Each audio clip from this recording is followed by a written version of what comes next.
आखिर खेसारी लाल यादव खाते क्या है भाई? गजब का गाना भैया, गाना नहीं टीजर को सुनिए, क्योंकि खेसारी लाल यादव अपन गजब का गाना भोजपुरी इंडस्ट्री में लेके आ रहे हैं। सुना एक करे तो भैया खेसारी लाल यादव अपन गाना 20 दिसंबर के बहुत ही भोजपुरी इंडस्ट्री में तगड़ा गाना लेकर आ रहे हैं। तो भैया खेसारी लाल यादव के जे भी फैन हो एक वीडियो के लाइक और शेयर जरूर करिए जा, कैसे कि खेसारी लाल यादव रुकने वाला कलाकार तो नहीं है। अब कहते हैं लोग कि खेसारी लाल यादव को डांस नहीं करने आता, खेसारी लाल यादव अच्छा गाना नहीं गाता है, भोजपुरी इंडस्ट्री में चुरा के गाता है। उसको जवाब दिए हैं खेसारी लाल यादव अपने गाना से।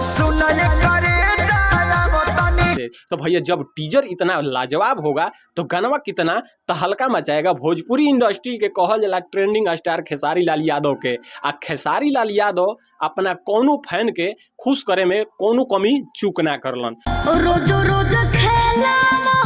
जब भी खेसारी लाल यादव का गाना आता है तो भोजपुरी इंडस्ट्री में सब म्यूजिक कंपनी एक्टिव हो जाला कि खेसारी लाल यादव का यहाँ पर गाना, खेसारी लाल यादव का वहाँ बज रहा है। और सोशल मीडिया पर भैया खेसारी लाल यादव अपना जलवा बिखेरे हुए हैं। पीछे दिन भैया देख लो खेसारी के कोनो गाना उठा के कितना ब्लॉकबस्टर गाना गई बा, लेकिन हई गाना इतना तबाही मचाई। तो भैया तोहन जना एगो कमेंट करके जरूर बताइए कि खेसारी लाल यादव के टीजर अच्छा बा कि ना, गाना जब आई तो कितना तबाही मचाई।